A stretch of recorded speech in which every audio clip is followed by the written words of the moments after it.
Hey guys, Dean Gearhart here, coming at you today with a different kind of video. I wanted to share with you my other collecting passion, and that is collecting Star Wars toys, vintage and modern. The Star Wars line started back when I was about 7 years old, back in 1977, and it continues to this day. I actually started collecting Star Wars toys, I'd say around 1984 and 1985. Kind of kept it to myself because, being 14, 15 years old, who collects toys, right? But it's a passion of mine. It's, it's something I've done on and off pretty much since then. This first example I have is known as a 12-back. This was one of the first 12 action figures that were released. And you can identify it as a 12-back by the pictures on the back showing the first 12 figures that you could buy. Now this particular card back is a 12-back B. That's a whole other ball of wax that I don't want to get into right now, but let's just say that it's kind of like baseball cards. There's variations, but this is the only 12-back I have carded.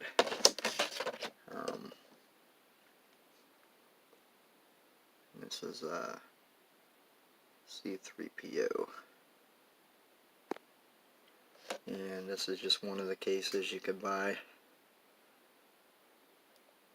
to protect them. Now the other way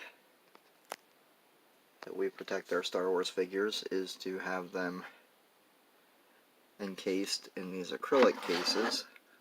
In this case, this one is actually graded AFA, Action Figure Authority, kind of like on the lines of PSA for cards.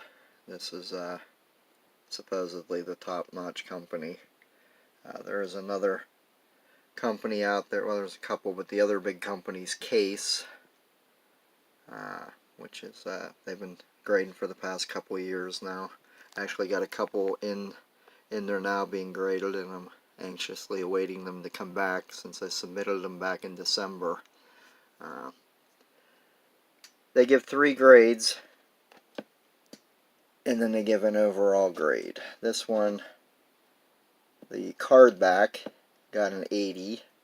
The bubble that the figure is encased in also got an 80, and then the figure itself got an 85. And then it got an overall grade of 80 near mint. And you can see on this label it's marked ESB 31-back B, Leia Bespin. Empire Strikes Back 31-back B. And again, that's referring to, on the back of the card, there's 31 figures. So if you wanted to do like a complete set of this, you could look for all the 31B figures, and you would get a complete run of those. I myself, I don't go after the runs. I just kind of like to get one of every figure carded. I have a separate collection, which I'll show you in a second, of all loose figures. And as the movies came out, like this was Empire Strikes Back, the second movie, then they came out with the third movie, Return of the Jedi. And if you look here, this is also similar figure. The difference is the card back saying Return of the Jedi. Different photo, but the figure's pretty much the same. I mean, the cape's just been a little bit different. You can see the grade on this one.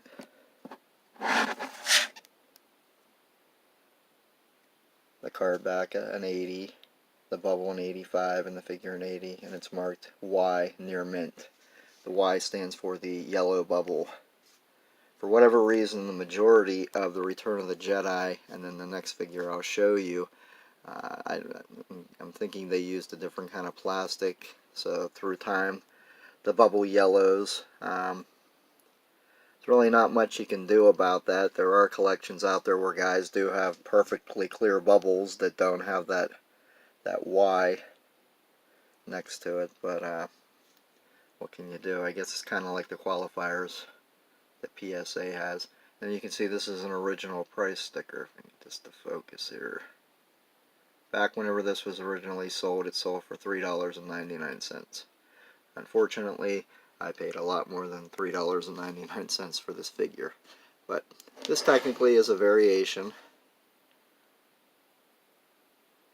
for the various reasons, different card backs in a different photo. And the next one I want to show you is the Power of the Force. These came out in 1985, well after the Return of the Jedi movie had come out and gone.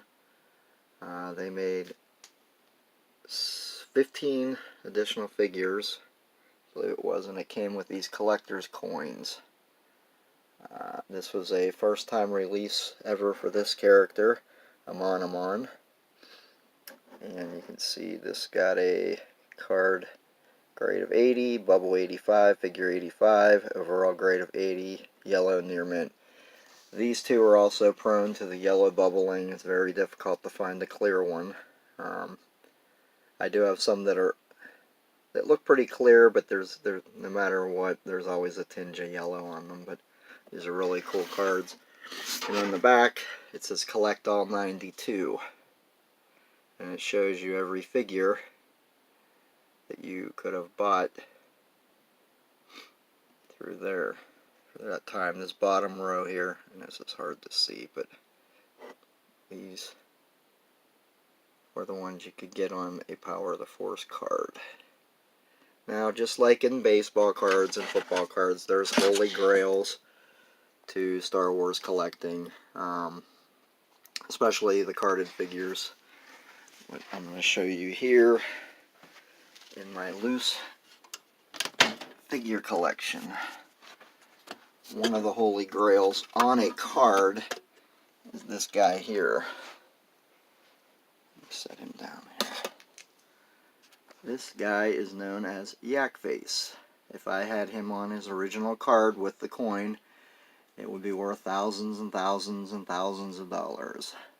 I've seen them sell as high as $15,000. You can get them now between $8,000 and $10,000. But he's considered the Holy Grail.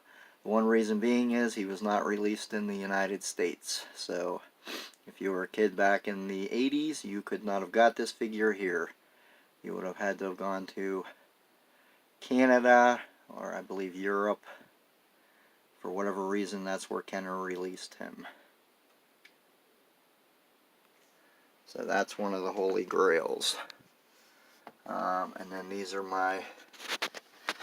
another kind of expensive figure. This is known as the Blue Snaggletooth. And he was only available through the Cantina playset back in the late 70s.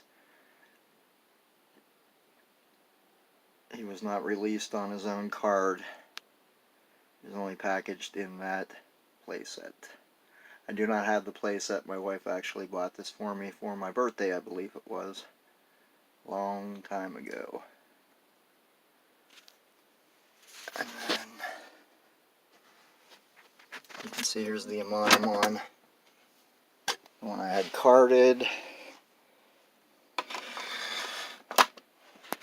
That's him loose. I bought him back in probably 85. Obviously, well, I shouldn't say obviously, but in all honesty, I never played with these figures, so they are in unplayed with condition. I wish I would have kept them on their original cards, though. But in hindsight, I was just happy to have them unplayed with. There's some creatures down here from different movies. And this is the Return of the Jedi series. Loose figures.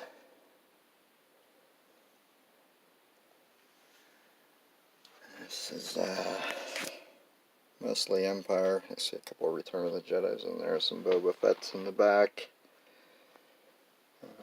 And then these are from the Star Wars movie. Got some doubles there. Now, I don't have every single loose figure variation. I have at least one figure that was released based on that 92 card back plus the yak face. So, but there are some variations. I don't have them all. Don't really care if I ever get them all. There's for like example, there's a cloth caped Jawa. There's a vinyl caped Jawa out there. It's worth a ton of money if you can find it on the card. Even loose, it's worth a lot of money. But let's see, this video is getting way longer than I wanted it to be, but just to show you. These are all Return of the Jedi.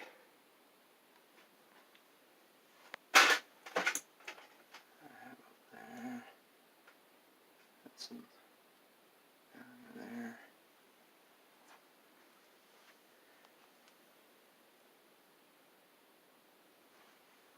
I'll probably do a couple more videos on these just to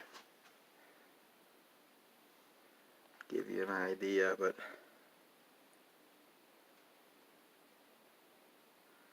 yeah. Like I said, something different. And then here's just to give you a quick scan of my room. These are all modern day figures from the 90s up through this year. As you can see, I've got stuff everywhere.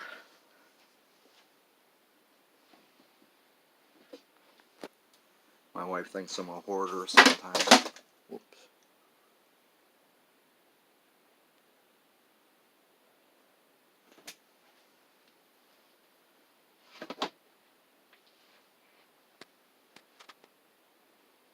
And that goes back around that way too. Alright guys, I gotta end this video. Promise I'll do more of these in the future. Have a good day. Thanks.